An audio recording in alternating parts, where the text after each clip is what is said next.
into it.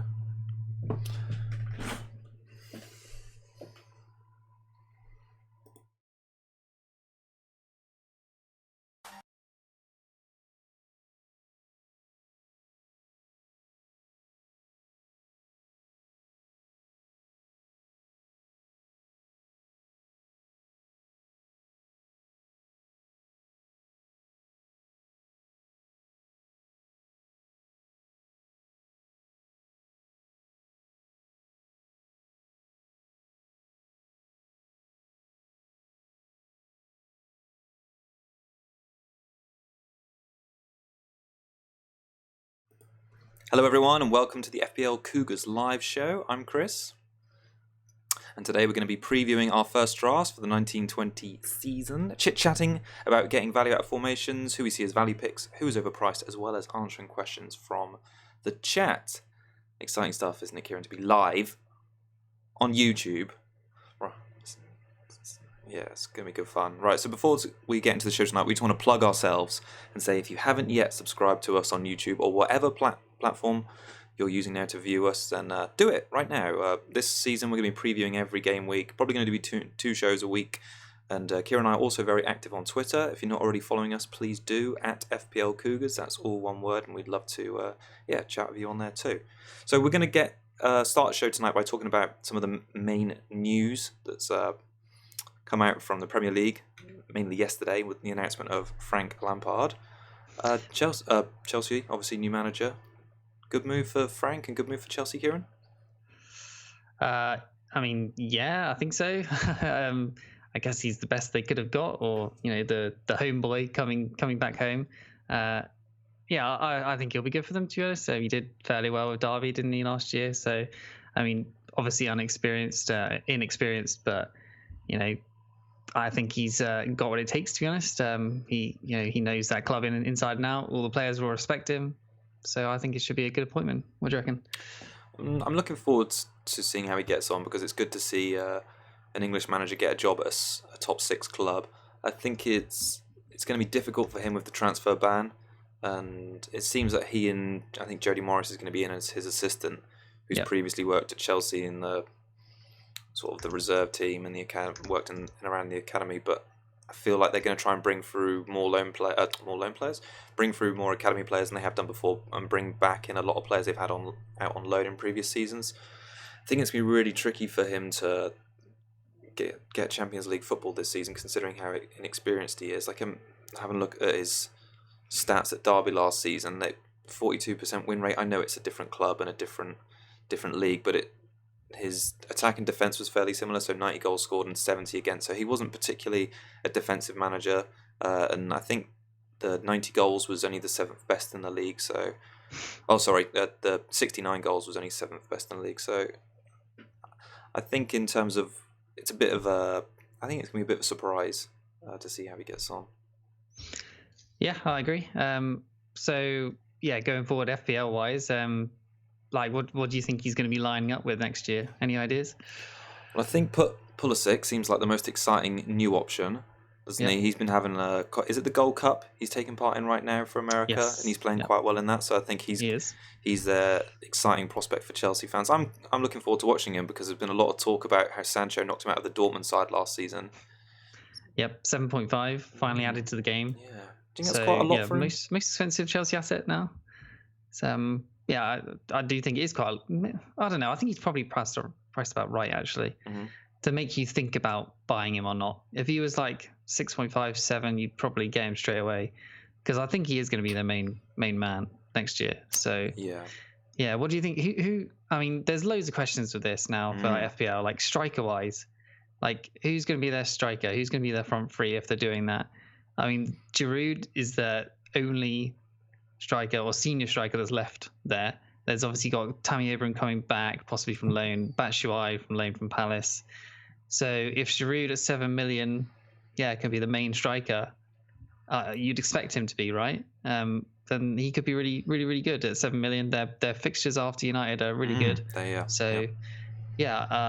If we've seen him before do really well for Arsenal, so why can't he be really prolific this year, to be honest?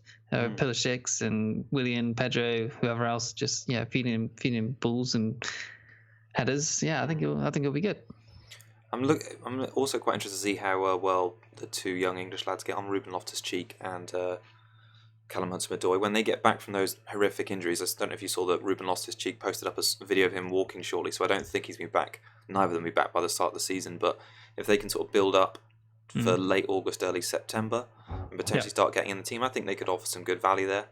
And like I said, I think they're going to be trying to play more of those academy and previously loaned out players. So if someone like Batshuayi has a great pre-season, or Tammy Abraham comes back in and starts firing in pre-season, they're the players that are going to give Giroud competition, because at the end of the day they can't sign anyone. So these players they've got right now are the ones that need to break through. This pre-season is huge for them to try and dislodge Giroud, because they've let Higuain go, haven't they? Yeah.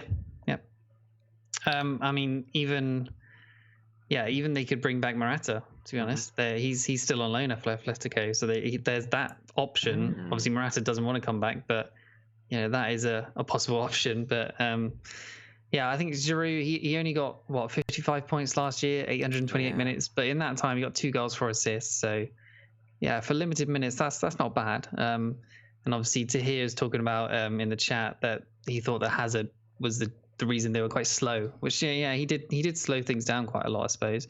But then he did speed it up as well when he was dribbling forward and going as fast paced as he could. But I possibly it could speed up with Giroud just sort of goal hanging and getting Pulisic and Willian or Pedro on the wings, just smashing in balls onto his head. That could be really good. But like other people said in the chat, like it could be a year where they finish out the top 6. That's definitely possible. With Leicester looking like they're signing really good players at the moment, Perez and Tielemans looking like he's just about to be announced as well. That's a great squad for Leicester, so they're in a chance for top 6. Even Everton, they look strong, didn't they? And last year that they're in a chance for top 6. So this year could be this year that Chelsea, United, Arsenal don't finish top 6. The top 6 can be cracked by others. It could definitely be this year. I think that's what the league needs, really. Just one of those teams who have been bubbling underneath the top 6 for the last few seasons to just spring a surprise. I would have thought if Wolves hadn't have got Europa League football and they could have signed a few players and concentrated on the league, they would have been best equipped to get in there. But that Europa League is so disruptive. I thought it was interesting in Lampard's first press conference. He had quite a few questions about his squad and his team, and someone made the pointed question to ask about Kante, because obviously Sarri had played him sort of wide right in a midfield 3. And lots of people saying that's not Kante's best position. He doesn't want to be getting in the box, and why is he getting into things? I think Lampard said that Kante is one of the best players in the world in his defensive midfield position. It's more than likely he's going to be played there. So, I'm looking forward to... Well, I think that Kante playing back there will just increase Chelsea's clean sheet prospects again, moving forward. As if they're... Sorry. Yeah, no, I agree. So Patrick's asking about Chelsea defenders. Do you think they'll be good this year? I got a feeling that they could be. Like I said, their fixtures are great after the first game, and even United away is not terrible for them. It just depends. I mean, I've got a question mark here about Alonso or Emerson. Who is Lampard going to prefer there? Like, it's got to be Alonso, Kieran. We have no idea at this point.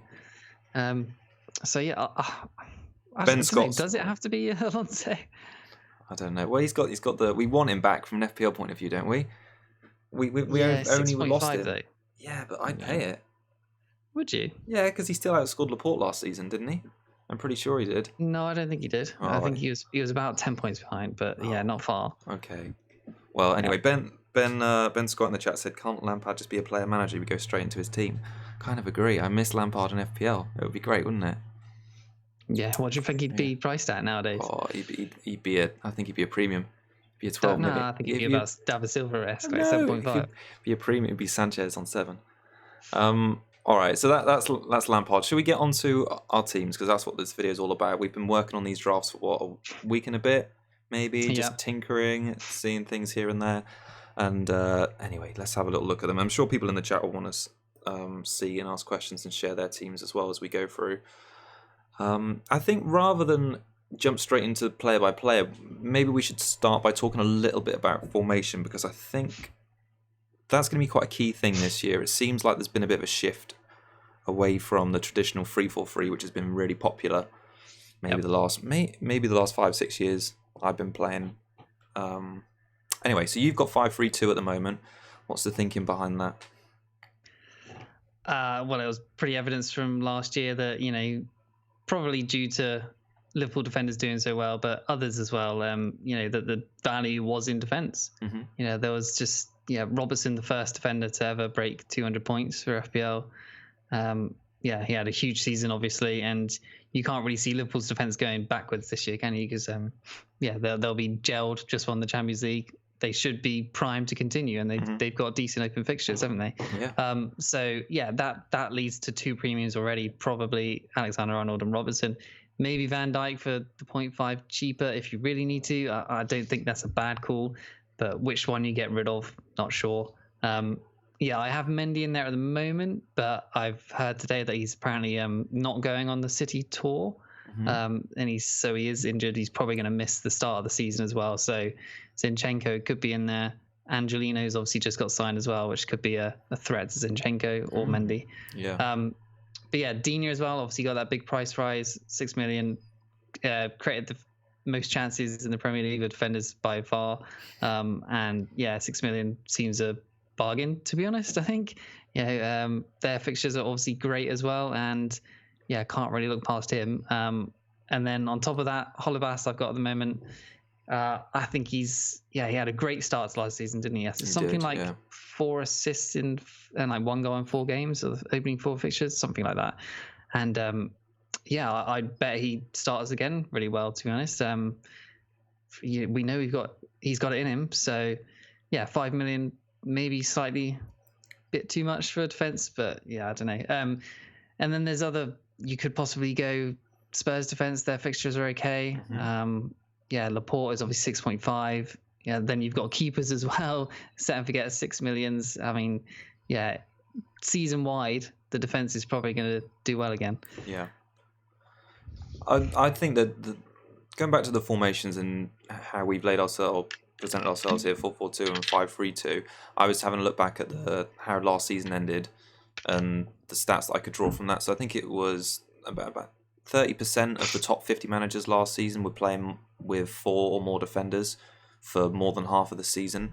And I think in terms of the overall point spread, so I think it was 150 players scored. 33 players scored more than 150 last season, and just 8 of those were forwards. So, and I think Aubameyang was the top scorer from the forward line, but he was 7th overall. So, I think the Liverpool defenders last year bucked the trend a little bit of the need for a premium striker because of how advanced Robertson and Alexander-Arnold get. And I'm a little bit disappointed really in FPL still. I mentioned it on our first stream we did last week that Robertson is so affordable at 7 million. I really think there should have been much more of a choice there to get him in easily 8 or even 8.5 for me to make a real statement about, do you really want to back this premium defense, or are you going to stick with your money up front in attack or midfield? That would have been, I don't know, big uproar. I think if that happened, it would have been kind of crazy. I mean, what was that? I think it would have been justified though. Yeah, true. Definitely justified. You can't.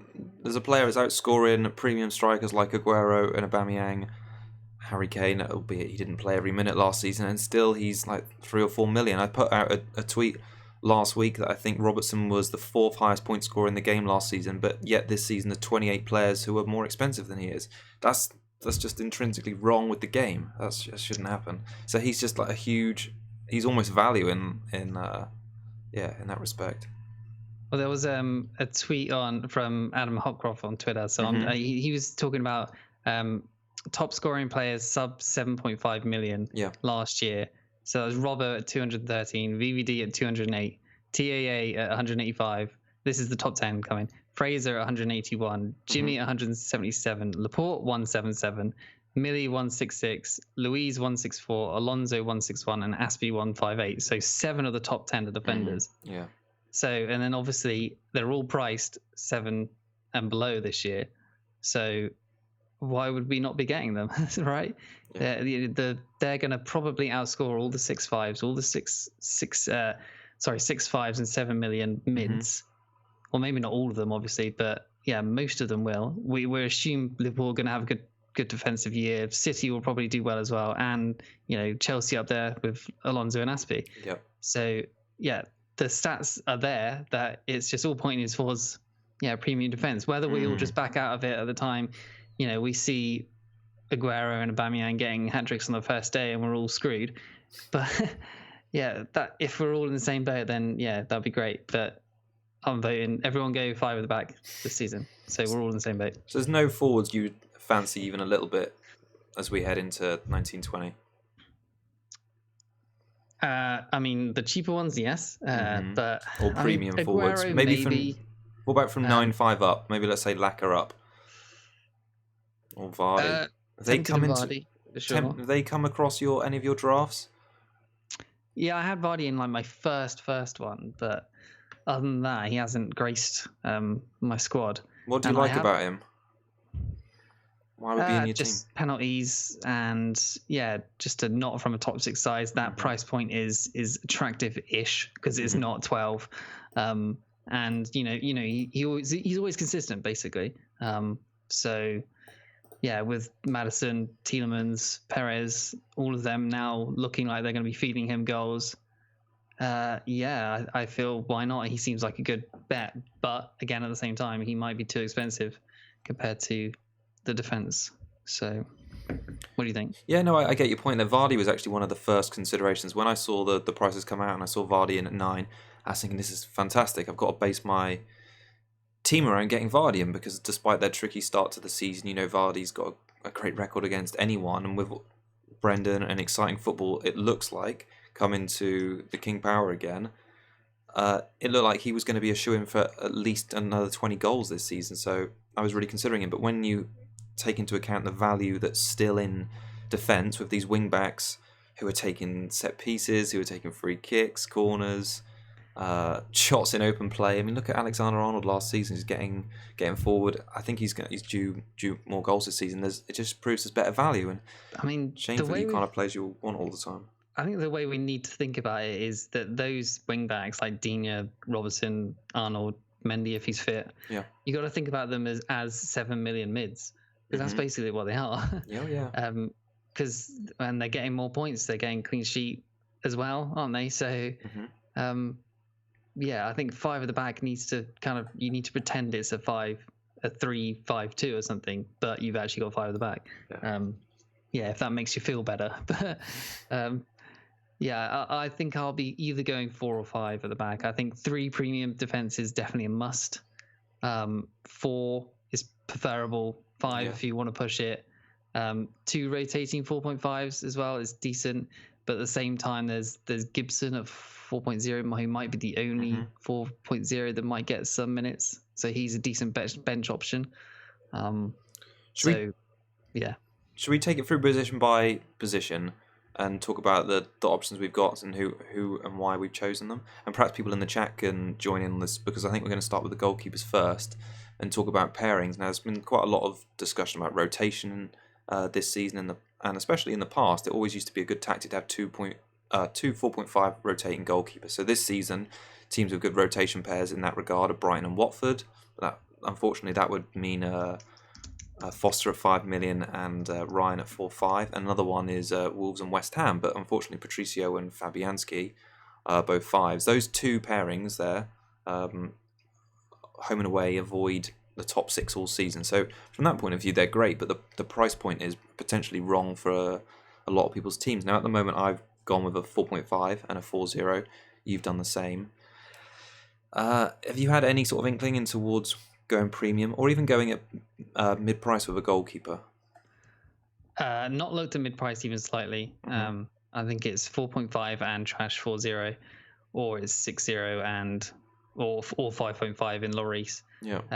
And trash again. But yeah, I'm definitely thinking about Edison as a set and forget, just because none of the defense backline are that nailed on. Possibly Ake, possibly Maguire going to City. So Laporte might not be nailed on either. So Ederson seems like the only one there, and I would like to get some sort of City defensive coverage for sure. Yeah. So Ederson feels like the only way to get it at the moment, because you can't really be sure who's going to play the first few games. And maybe the Community Shield will give us an idea. Maybe Zinchenko starts then, and you can possibly go for him, but it's risky, isn't it? And Ederson is pretty risk-free, so. Yeah, I think he is. I think it's a really difficult one to pick through Man City's backline. Tahir Ib Mohammed, I hope I pronounced that right in the chat, said, funny if Delph starts at left back for City. There's no chance of that, to be honest. They've got options now. So Delph obviously can play there. We've seen Zinchenko started the last 14 games, I think it was, in the league, and they won all of them with him in the team. Mende's obviously missing pre-season. He's been injured for nearly more days now than he's been fit while he's been at the club. The other new left back they've signed or re-signed is Angelino from PSV. Yeah, he had a fantastic record last season, 1 goal and 10 assists in the league. Speaking to a few Man City fans on Twitter, it seems most of them seem to agree that Zinchenko is going to start the season at left back, and Angelino will be the backup until Mende recovers. And we saw even towards the end of last season, didn't we, that Mende was apparently fit from roughly February onwards, but he just wasn't getting in the squad. And even if he was getting on the bench and never coming on. So I wonder if Pep's he's just lost his trust with him, or he's fallen out of love with him a little bit. They almost need to sell him, to be honest. Yeah. Just give up with him. Like he's so injury prone that even if he gets close back to fitness, he just injures himself again, doesn't he? So Ederson or Zinchenko, I guess, is the way to go. Which there has been just wait for Community Shield, I guess. Yeah, I think there's a lot of talk as well over Maguire, and I up until my second most recent draft, let's say, I've had a few. Maguire was penciled in on my team thinking that City were going to buy him. It seems like that's becoming less and less likely now because all the talk is around Manchester United making that bid last week. Maguire is a left-sided centre-back as well, so he would provide Laporte for competition. So maybe that he's being brought in to potentially be backup for Laporte rather than start. I mean, I don't know. I don't think so. I think it would be Laporte and Maguire, wouldn't it? Yeah, well, I'd hope so. Can you assume Maguire starts over Stones? He's so much better than Stones. I don't know if he's really. So much better than Stones. Okay. Does anyone in our chat actually think Stones is better than Maguire? Say Stones, and there'll be no one that says Stones. Stones is just so unreliable. So unreliable. Okay. Yeah, fair enough. Jean Francois is saying Walker he thinks is nailed too. Yeah. I mean, yes, possibly, but they're looking at possibly buying Cancelo from Juventus, so that's on the cards. So if that does happen, then definitely Walker is not an option. He would not be nailed because Cancelo is a really good player. So if that doesn't happen, then Walker should be a decent option. But at the same time, there's still Danilo. He's still another player that's there who's a good player. So no reason he shouldn't get minutes ahead of Walker occasionally. So it's just tough. And for me, it's Ederson at the moment. We got so distracted then, didn't we? I was getting excited. We talked about Ederson and then we talked about the other City defenders. But anyway, back to the goalkeepers. I was having a look at goalkeepers from last season, how they would have done if they'd played all their minutes. Now, I don't know if you recall, but last season I picked up Guaita from Crystal Palace at 4.5 when he came in, and he played well through the end of the season. Blimey, that is a lot of juice you got there. Just saw it on. Of course. Okay, that's good. Stay hydrated, everyone. It is summer and it's hot out. Okay, but anyway, so I was checking through all the goalkeepers and how many minutes they played. I'd had Guaita. So if Guaita had continued, or he'd played every minute, and he'd obviously got Hennessy's save points and clean sheets, he would have ended up on 149 points last season. Kepa, which I think would have put him... he basically would have outscored Leno, and Leno is obviously the only top 6 goalkeeper who's 5 million this season. I think Guaita would have finished 4th overall, and it was more points than Fabianski would have scored, or did score last season. So I think although he's seeing his price increase up to 5, I do think Guaita is a good goalkeeper option, and better than Leno. I mean, I'm less intrigued by that because they've lost Wan-Bissaka, who was obviously so good defensively for them. So I'm not sure Guaita will be as strong for clean sheets or Palace in general. What do you think about Pope? You've obviously got Pope in your team now. Yes, I have got Pope in my team, and I have got some good stats on him because Burnley look decent, possibly decent for clean sheets this year. Yeah, they do. Now, so the reason I have Pope or Heaton, basically, it's whoever starts in pre-season. There's been a lot of talk that Heaton's into the last year of his contract, they might get rid of him. Yeah. So just to go over Pope's scores, in his last full season, I mean, he's only played one in the Premier League. He scored 152 points. Fabianski last season, by comparison, scored 143. So he bested Fabianski's score as a 4.5 goalkeeper last season. And then Heaton, in his last 2 seasons in the Premier League, where he's played every minute, he scored 149 and then 150 points respectively.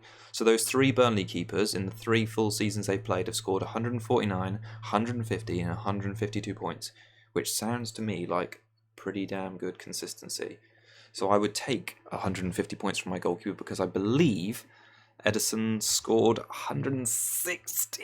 I've forgotten 160 something last season.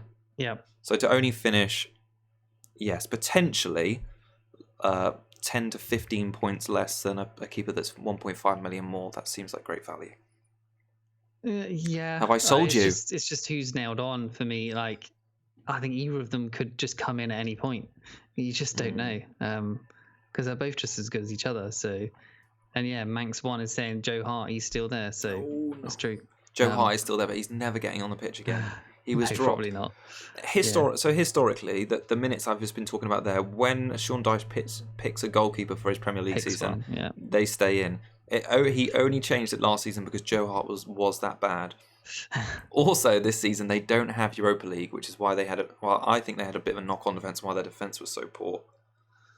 So yeah, fair point. I'm interested. I mean, I've got Ryan and Button at the moment, mainly just because I think Brighton's fixtures are pretty good, and Potter, their new manager, is supposed to be doing more progressive attacking football. So I'm hoping the ball is further up the pitch, and Dunk and Duffy don't have to defend much. But I'm fairly confident to have the as who got the assist termed it on Twitter of the king in the air goalkeeper strategy of Ryan and Button. So I'll always have a keeper if one of them gets injured or something, that the other one will come in. So, and that seems to be the only 4.5 and 4.0 combination at all. Yeah. So. Yeah, I mean, a lot of people will probably go that way just for the money saving. It's 9.5 for those two, which is okay. I don't know. What's your opinion on those two? Yeah, I quite like those two. I also want to pick up someone's keeps mentioning Travers in the chat. Harry mentioned it, and someone else mentioned it a minute ago. So I will say about Travers in a moment. My opinion on Ryan and Button, I think, is I don't know. If Ryan had played out, I had a look at a lot of goalkeepers basically who would have played, if they played every minute, how many points they would have ended on. And Ryan's was particularly low. He was only on 119 if he'd played every minute. Now, like you say, Brighton have got a new manager, so it remains to be seen what the defence is like. I think it's a bit of a gamble because he's from a lower league and he wants to play more attacking football. That to me means with that squad that they're going to play more attacking football. They're not going to be as defensively minded, and they're going to keep less clean sheets. My point I was going to make about Button. So from this stage, if you have Ryan, I think it makes sense to have Button as your backup.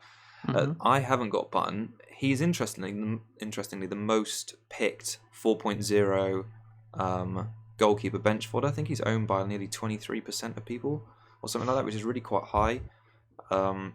Makes sense, doesn't it? Yeah, well, it makes sense in the fact because he's most likely to play. But on the flip side, I don't see Ryan getting dropped, and he's also not off to an Asian Cup this year. So I would urge like a word of warning that if people start wildcarding, and because they think Button's not playing, I mean that, and they upgrade to a 4.5, let's say, you think he might drop, and then you'd be stuck with a 3.9 million goalkeeper, which would be an utter not nightmare, but it'd be something you'd have to address when you wildcard next.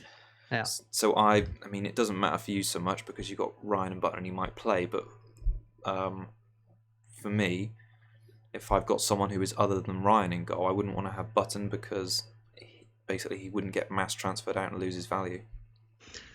No, that's a good point. Didn't really think about bit about that. So yeah, as he has mentioned, thoughts on Angus Gunn as well. Yeah, he's 4.5. So, and he should be first choice because I think Southampton are trying to get rid of Forster, and I think McCarthy's up for sale as well, actually. So, I think they're trying to get rid of both of them. So, yeah, Gunn should be the starting keeper, and Southampton's fixtures aren't too bad, actually. So, someone to look at. He was decent for saves. He looked impressive when he played, but didn't keep much clean sheets. But I think Southampton will probably be better under Hasenhüttl this year with a full preseason behind them. I think they might do a lot better than last year. Basically not relegation fodder. So we had mentions about Travers, and we also obviously said about Gunn. So they were two players I put through the how many points where they would have scored if they played all season. So Gunn would have ended on 122, and Travers would have ended on 118. So Matt Ryan sandwiched them with 119. So between those three, going off last season's stats, which I know is difficult to do because Hasenhüttl wasn't in charge the whole season and different goalkeepers and whatnot, but as a general guide, there isn't really much between to choose between those three 4.5 million goalkeepers. Yep. So I'm quite set at the moment on a Burnley goalkeeper and a 4.0. I don't think that's going to change for me. So yeah, goalkeepers. Should we do a big tick next to goalkeepers? Yep. Done. Yeah. Have we got any good questions about goalkeepers? We've had a nice message from Ryan saying, "How are we, guys? Great to be back watching again. How are you, Kieran?" Yeah, all good. All good. Good. All right. I'm all right as well. Who else have we had questions from? Ben Scott said, "Don't trust Brighton defence." Kieran, you've got double Brighton defence. Well, it's not double, is it? No, it's not double. So it's just the one. There's two of them. No, there's not. Yeah, there's Button and Stevens is mid. Button and Ryan. They're not on at the same time, are they? So no, don't worry about it. Someone said I miss Everage. Fantasy Football's Focus said he misses Everage. Don't we all? Don't we all miss Everage? Yeah, he should have been bought by someone really. Very good at pen saves as well. So that's another thing to possibly look at for keepers. Who's good at penalty saves? Lloris is pretty good. Pickford's pretty good. Anyone else? De Gea, no. No. No. He dives away from the ball. Kepa's pretty good at goalkeepers penalty save. Sorry. Michael Sevdin just asked about Kepa. Yeah, I think Kepa's a good option. 5.5, slightly cheaper than Ederson and Alisson, and they've got great fixtures. And I think they've not lost anything from their defense. They've not lost any big players, so their defense will be as solid as ever, in my opinion. So. Yeah, there's probably at least 15 clean sheets there this season for them, would be my guess. Yeah, that Chelsea notoriously just season on season just rack up those clean sheets, don't they? Aspilicueta again, just always ending up near the top of the defenders' rankings as it gets towards the end of the season. So running through the numbers again, if Kepa had played every minute last season, he would have ended on 155 points, Lloris 163. So Lloris is great value. I think Tottenham have got some... decent fixtures. I think they've got some fantastic home fixtures all the way up till Christmas. So I think there's good chances of some clean sheets there. Yep. Right then. Coolio, let's move on to the defence. We've spoken about it briefly, so I don't think we need to touch too much on the Liverpool players, Kieran. But let's talk about Luca Dean. Yep. Luca Dean. You and I have both got him. He's the left back that we were expecting a lot from. I've seen Everton fans talking about Sigurdsson's time is running out when it comes to penalties, and Luca Dean would be next up. I got very excited when I read that. Yeah, I saw that too. Yeah. So I think there's going to be a good season from him, and I'm looking forward to, especially this opening run of fixtures. It's been quite a decision who to get in my team. If it's going to be a combination of Everton players, if I was going to get Calvert-Lewin, Sigurdsson, or Dean, and I've opted for the latter two. And if he can continue his form from the end of last season, if Everton can continue their defensive form from the end of last season, I think he's going to be looking at one of the top 5 point-scoring defenders this season for $6 million. I think that would be really good. Yeah, agree. I think we've got to be patient with him as well this year. I think we've just got to set and forget him. Just season-wide, he'll score well. Just be prepared for the zeros or ones when he gets yellow cards and they don't keep a clean sheet, but. Yeah, in the next game you'll get a 17-point haul. So, we saw how good they were at the end of last season, and don't see why they won't carry that on. So, yeah. Yeah, I agree. We sort of done most of the defenders chat, haven't we? Zinchenko and Mende we sort of talked about a little bit about. Yeah, there's a few rotation pairings as well. I was going to mention. Where is it in my notes? Was it Wolves and West Ham? No, it wasn't. It was going to be Watford and Brighton rotate quite well. Oh yeah. So yeah, obviously that's why I've got Hollybass and I've been thinking about Dunk as well. And Burnley and Villa are quite good together. So like Taylor and Taylor. I think it's Charlie Taylor from Burnley, and then Neil Taylor, the old Swansea player who's at Villa. Don't expect much going forward, but yeah, they rotate really, really well for decent green fixture ratings. And then Burnley and West Ham are quite good too. So Taylor or me or Tarkowski, of course. Yeah. With Fredericks possibly as being a starter because Zabaleta is 50 now. Yeah, he's old. And Diop and Balbuena, obviously, they're all 4.5. So, yeah, I think West Ham's defence might be a sleeper this year because, Fabianski, we know how good he is. And their fixtures aren't too bad, to be honest. So I'm on board with Winston Reid at the moment. 4.4 million defender. Why'd you laugh? He's going to play, Kieran. Just because he's... I've been thinking about it too. Like, he's come back into training, hasn't he? Yeah. But he's definitely not first choice or even close, I don't think. So. Do you not think? Nah, they got a Diop, Balbuena, Ogbonna as well. Then there's Reid, so he's like fourth in line. So they need at least two of them to be injured for him to get anywhere near. A lot of West Ham fans seem to think he's their best defender, despite the fact he's been out so long. I don't know what that says about the rest of their defence. No chance. Winston Reid. But I do like Fredericks though. He was good at the end of last season, and 4.5 decent, and Creswell as well. He's always good. But 5.0 for them, slightly too expensive. So at this stage last season, we had two defenders, but we were pretty sure were going to start the season who were both 4.0, and that was Wan-Bissaka and Peltier. This season, we don't really have any definites. We think that Gibson, the Burnley player, may get into the Burnley team if Tarkowski moves, or if he gets signed by a promoted side.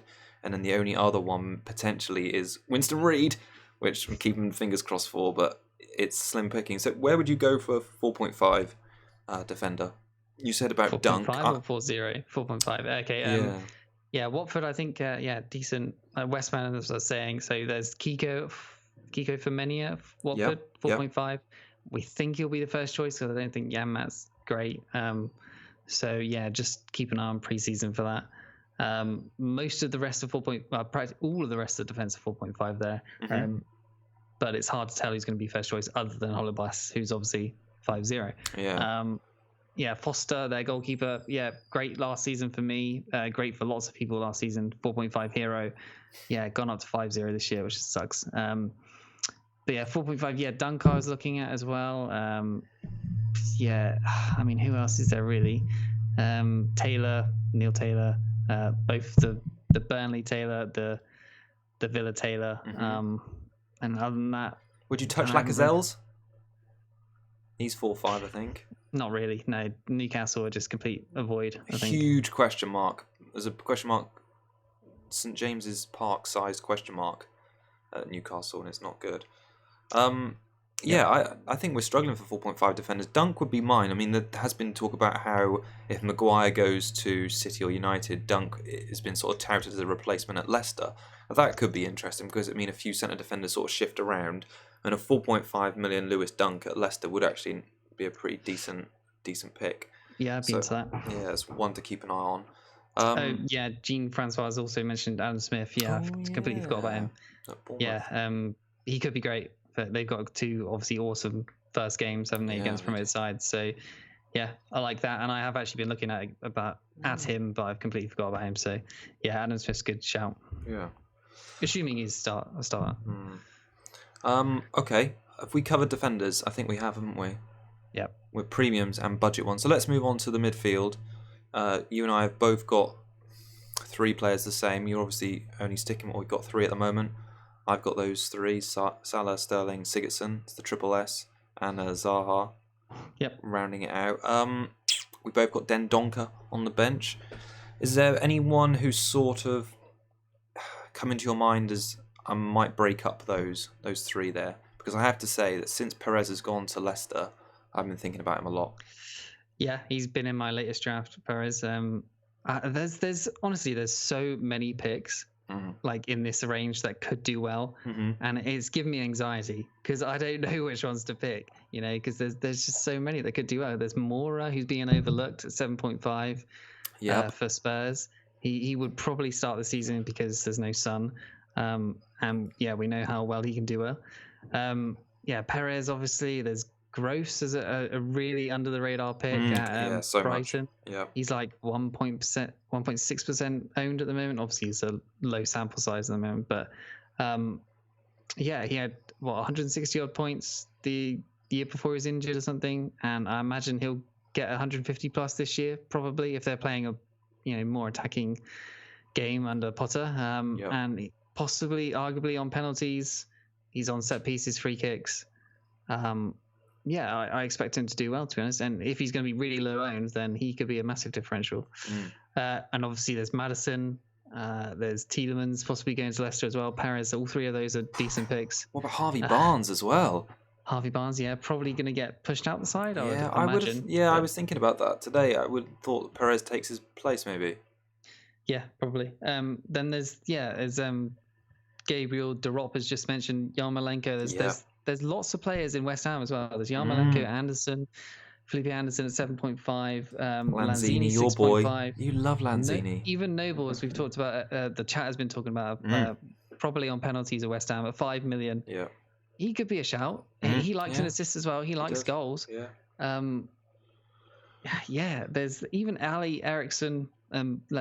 They're getting overlooked as well. They've got barely any ownership on live at this point. And Spurs have some great fixtures, don't they? And Ndombele has been signed. He's going to push them forward. Like him and Winks will probably sit back, and then it'll just give Ali Eriksson, Mora, Kane to just bomb forward, right? So it's super hard, and I think there's so many picks. Even Fraser, I'm looking at him obviously for the Bournemouth lineups or first fixtures. It's just. Narrowing it down is super hard with these mids. I think, like last year, there's going to be one or two players that really just sort of take people by surprise. Fraser, you had from game week 1 last season, he went on to be a revelation. Yeah, I got lucky, I think. If we can nail that pick in midfield, because there, like you say, there's 5 or 6 that could just hit the ground running this season, and you need to be on them straight away, which is sort of why I'm leaving a bit of cash in Sigurdsson and Zaha, because I know from either of those two I can potentially get someone else. But Perez is someone, like I said, got my eye on. So he moved from the forward to a midfielder. So last season he would have scored 157 points as a midfielder, which I think is the same amount as exactly the same amount as Son, and maybe one more than Sane. And the same with Zaha. So Zaha moved from a forward to a midfielder. He went from scoring 143 points as a forward to 159 as a midfielder. So those two are looking really good. Sigurdsson, he came in at such a great price. I was thinking he's going to be 8.59. He was outside the top sort of 6 teams. He was the highest scoring midfielder last season. We expect he's going to be on penalties if he doesn't get overtaken by Dean, and those fixtures are to die for at the start of the season for Everton. So it seems like Sigurdsson's I hate to say no-brainer pick because we think about this so much, but it's an easy decision to make, I think. Yeah, Abdul's asking, is Ayuzi a winger? Perez? I mean, are they going to change how they play there? I wonder if he'll play off Vardy and behind him. I hope they change how they play and just have him behind him. Yeah, but they seem to have. But Tielemans and Maddison are both players that sort of like to play in the pockets, don't they? Don't like to play wide. So I don't really know where their width is going to come from, unless Martial Brighton's getting a run out again. It doesn't seem like a 4-3-3 signing for any of them, does it? So, because they're not really wide players. So yeah, I mean, Rodgers did play with Suarez and Sturridge up top for Liverpool, didn't he? So the Vardy and Perez, the budget Suarez and Sturridge. But yeah, it could be great. But yeah, like you're saying, I agree with that sort of price in Sigurdsson to possibly downgrade. I think that's a good idea. I've been looking at possibly not having Sigurdsson just because 8 million feels kind of expensive when we want like decent defense, but it's hard to fit Wilson in as well because my last draft had Wilson and Fraser instead of King, just because I think that was such an iconic duo last year. Why would it not carry on? Yeah, we'll probably all going to get trolled by King. 6.5, obviously great value, but come game week 1 and Wilson and Fraser go and get 3 assists and goals between them, and King gets nothing. We'll be a little bit worried. Interestingly, just picking up on something Jeff says in the chat, he says he's gone triple City in midfield. He's gone with KDB, Bernardo Silva, and Sterling. That's a big price backing on the City boys in midfield. Be interested to know if you're planning to play on with 4 in your midfield or 5. I think that'd be a bit too expensive for me. And I like it. It's going to get points. Different. Yeah. What's going to happen? Do you have any Liverpool cover? I'm interested to know that. I think there's, like you say, there's so much variation around that mid-price in midfield. And we've lost a few players as well. So Delafeu and Jota, you and I both had, they've moved on. So it's about who can fill that void as that 6 to 8 million price bracket for our 3rd, 4th or 5th midfielder spots. Yeah. It's going to be tough, basically, just filling that. I don't know at this point. It's going to be really hard. Yeah. I mean, the 2 that haven't left my draft so far have been Sterling and Salah in midfield. Yeah. I think their rotations for captaincy is perfect for at least the first 11, maybe more game weeks. So those 2 are staying. Sterling, no World Cup, no other Nations League. Well, he had Nations League, but no AFCON, no Copa America or anything like that. So he's been rested for a while. Yeah. He's going to be fresh. Main man. I fancy him to do bits. So let's talk about, I think midfield pretty much covered there. Should we talk about the forward line then? Because a lot of people have spied your double Bournemouth up front at this stage and said, Kieran, what's going on there? But I mean, again, like... I don't think anyone said that. I think they said it's awesome. What's going on there? Because you've got a bit of a love in, haven't you, with the Bournemouth boys? Those first two fixtures are too good to be true. And I don't want to miss out. I need both of them, I think, because whichever one I get, and if I don't have the other will haul, because that's just sod's law. So getting both of them removes that equation, I hope. And then probably Fraser will get all the points and Brooks will get all the points. But I think King and Wilson seems like a decent shout for those 2 games, and Wilson can be downgraded to Jota, Delafeu, someone else eventually if needed, if I need extra cash. Who else do you like up front at the moment? So Jota was, I'd probably say, the most effective forward from game week 20 on. I was having a look back. I think it was Adam Hopcroft who posted a really interesting piece earlier today or maybe yesterday about forward. So Jota was sort of in and out of the team, wasn't he, from about game week 3 to game week 20. Either he had an injury, but when he came back in, he had a great run. So comparing him against similar 6.5 forwards, he bested Deeney, Barnes, Wood in terms of total FPL points, and I feel like he's going to continue that vein this season. I mean, he outscored his fellow clubmate Jimenez in that time as well. Yep. So it's just the fixtures for Wolves at the start of this season are tricky, but I feel like I got to back him because he's proved last season he can step up and he's a consistent point scorer. Yeah. You don't sound sold. You're making me second guess myself, I suppose. But I don't know. I think those fixtures are tough, and I think Wolves are just a wait and see for me this year. Just because, Europa as well, and fixtures being tough, and Jimenez is probably going to have some rest after the Copa America. Mm-hmm. So I think without Jimenez, Jota won't be able to lead that line well on his own. Wait and see. I mean, I will have the funds to downgrade Wilson to him. So, just from game week 6, I think it is. Wolves look really good. So yeah. Calvert-Lewin's another player who I'm quite excited to see how he does in pre-season. So he ended last season really strongly, and there was a lot of noises coming out of the Everton camp and sort of Everton reporters in the area saying how impressed they'd been, and his work ethic over the summer has been really good, and he's looking sharp. So it doesn't look like at the moment. I've not heard any rumours. Perhaps some Everton fans in the chat have, that they're looking to buy any new strikers, and I would hope that he sort of cements himself as a centre forward at Everton this season, and Richarlison plays out wide. And for a $6 million forward, he could be that one sort of breakout player we're looking for. I also kind of want to see if Rondon comes back into one of the clubs in the sort of mid to bottom half of the table. If he came back in at 6, I mean, he'd be auto include at my team. He wouldn't come back in 6 though, would he? No. If he goes to West Ham, something he'll be 6'5" or 7, 100%. Yeah. Which is a shame because West Ham need strikers, as Arnie seems to be heading out the door. Yeah. But yeah.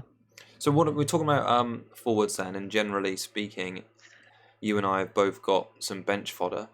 There isn't really much. The difference between the forward line and defensive line, which has been the case in every season I've played FPL, is there are never any starting forwards that you can buy for 4.5, but there are always starting defenders you can buy for 4.5, which is why in previous seasons a 4-4-2 or a 5-3-2 wasn't really a realistic formation to play.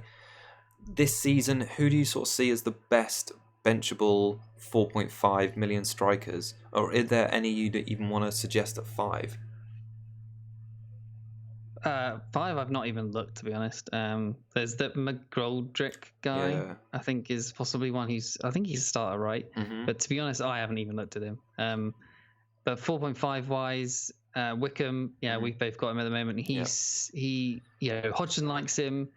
He got some minutes at the end of last season, back from his injury. Palace fans all love him as well. Yep. So he should get some minutes because they don't have Batshuayi there anymore. Benteke's their main striker now, I guess, and he often gets injured. So, I think Wickham backup should get minutes this year. Not a lot, possibly, but if he comes off for if he comes on for the last 20 minutes of games, gets 1 point, then fantastic. That'd be good. Van Dryd Gillespie has just said Long is 5-0. I mean, I'd stay away from Long personally because they've just bought Che Adams and he's 6 million. So I think Long is possibly not going to get many minutes at all. I think Che Adams and Ings will be the strikers there for the foreseeable. And I think Long will possibly on his way out. Maybe someone will buy him. But I don't see Long getting too many minutes. Who else is there? 4.5. There was Greenwood at United. Possibly he gets minutes. It's unlikely he gets many starts. But if Lukaku goes, he's the backup to Rashford, basically. So, if Rashford does get injured quite often, he's fairly injury prone. So Greenwood at 4.5 at United could be fantastic. Yeah, I mean, Tahir mentioned Greenwood at 4.5, and he did get into the team quite a lot last season. Towards the end of it when Oli was in charge, and I mean it remains to be seen what happens with Lukaku and Sanchez, but if those two do end up leaving or sold and they don't replace them with they don't sort of buy direct replacements and invest the money into other areas of the squad, I think Greenwood's looking like one of those next in line to make the step up to maybe playing 5 minutes here and there at the end of the game, but that's what you want from a 4.5 third sub that is very infrequently going to come into your team. Yep. Sort of upper end of sort of premium forwards. We've not really spoken in great detail about them. I haven't really seen many people with Aguero in their team, or even mention him. It just seems like because Sterling is the same price, people are just picking Sterling over him this season. I mean, there has been some stats on Twitter. I mean, I haven't looked at it fully, but that when KDB was fit, when Sterling and Aguero were both on the pitch, Aguero, had the better stats compared to Sterling. Yeah. But I don't know if you can read that much into it. It's pretty small focus. But, I do still like Aguero, and I think he'll probably will still be first choice. I think Jesus will get more minutes this year. Just because he's looked good at the end of the season. Whenever he's come in, Jesus has looked better. And he's had a good Copa America, hasn't he? He has, yeah. And Aguero is not getting any younger. So I think Aguero is destined to the 65, 70-minute slots every game again. Yeah. To be honest, and I'm not sure that's what we want for 12 million, is it? No. When there's Sterling at 12, who gets the extra point for clean sheet and goal, and Sterling will probably match him, if not do better. So, it's hard to justify that. If Sterling can match him goal wise as well, then perfect. was going to say, Aguero's away record last season was pretty poor as well, wasn't it? It's true. Yeah, he didn't score very often. We had a good comment in the chat from Davro who said, "Is Rashford still a League One player?" That's one for you. Absolutely, 100%. He's not even League. Yeah, League One. Yeah, not Championship, League One. But he's on nearly 250 grand a week now, which is just absolutely mental.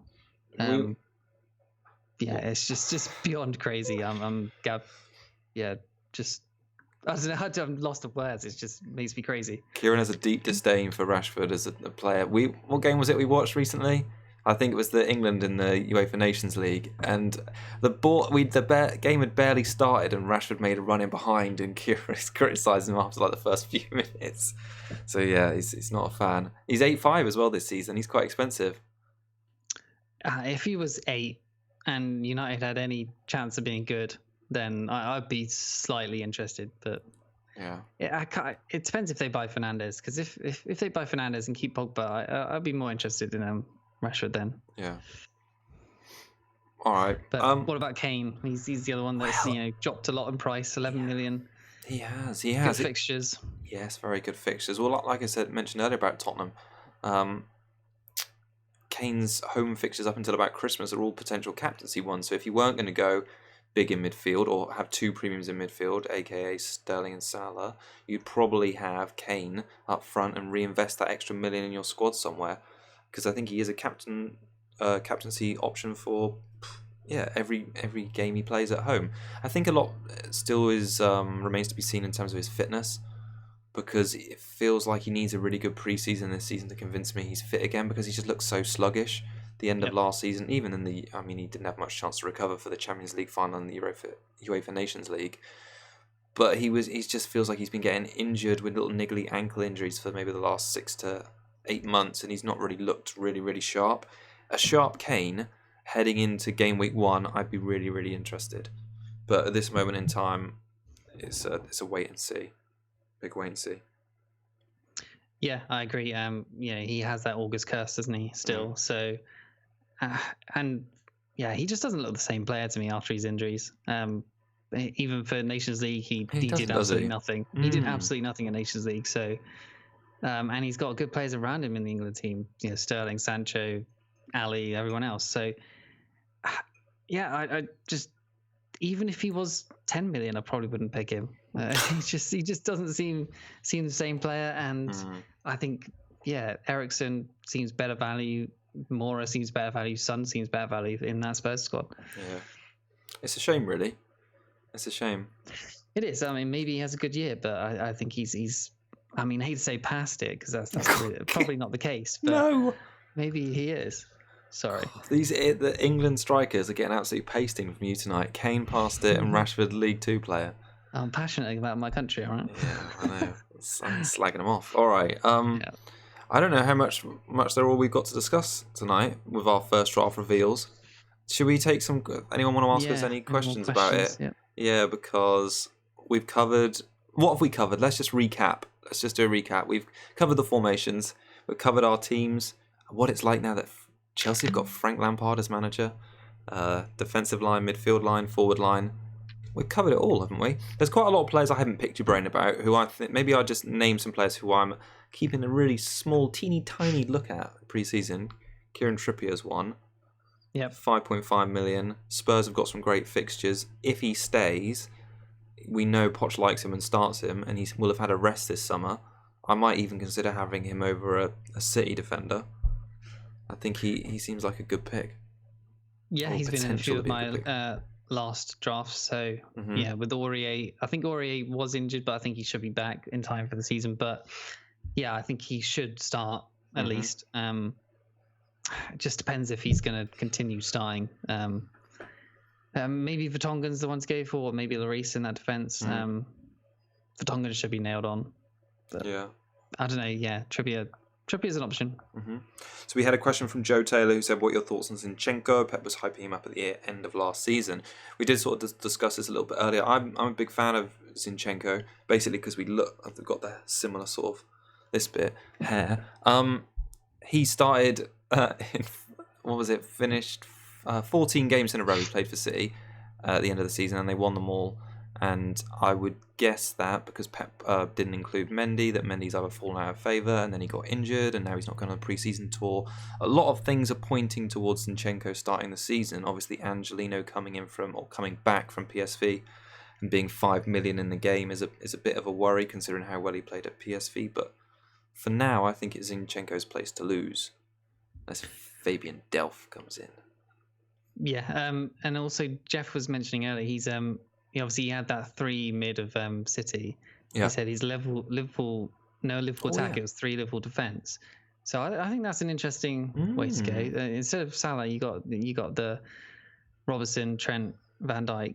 Yeah, that's good because I've seen a lot of people doing that. And then 3 decent attackers from City. Feels quite good, to be honest. I haven't really looked at doing that, so that feels nice. Maybe too much reliance on 2 teams, but they are, head of the. I forgot what the word is, but they are better than everyone else, basically. If you say 3 Liverpool defenders, and then you imagine like a 2-1 win against Norwich on the opening night, how livid would you be? Oh yeah, it would absolutely suck. It would really suck. And that could feasibly happen. But to be honest, no, I can't see it. That Liverpool are too good. But maybe time off will make them bad. Who knows? So I've got a good shout, or a good question maybe. What do you think I should do with Zaha? I'll get your opinion on this. What do you think I should do with Zaha if he goes to Arsenal? Do you think that makes him a better pick or a worse pick because he's not the main man? He's just another one in a team of good players. I mean, Emery likes to rotate, right? Mm-hmm. So I wouldn't say he's even nailed on. Yeah. If he was nailed on, then I think he's probably a better pick because, he'll win penalties anywhere. Yeah. Right. So he'll get points that way. It doesn't matter what team he's playing in for winning penalties. And then that would make Aubameyang more interesting as well, because he'll benefit from penalties. But yeah, I think Zaha, if he goes Arsenal, is fine. I don't think it changes much. I think it possibly makes him slightly better because Arsenal are probably a better attacking team. Yeah. Just about. Probably especially if Crystal Palace are losing Batshuayi and all. So they've only got Benteke up front, which is bad. I think it makes him a bit of a worse pick if he goes to Arsenal. I just feel like there's with Lacazette and Aubameyang there, I feel like there's other players in the team who are going to take his returns, if that makes sense. So, and also he's not going to get the 11 clean sheet points he got last season when playing for Arsenal.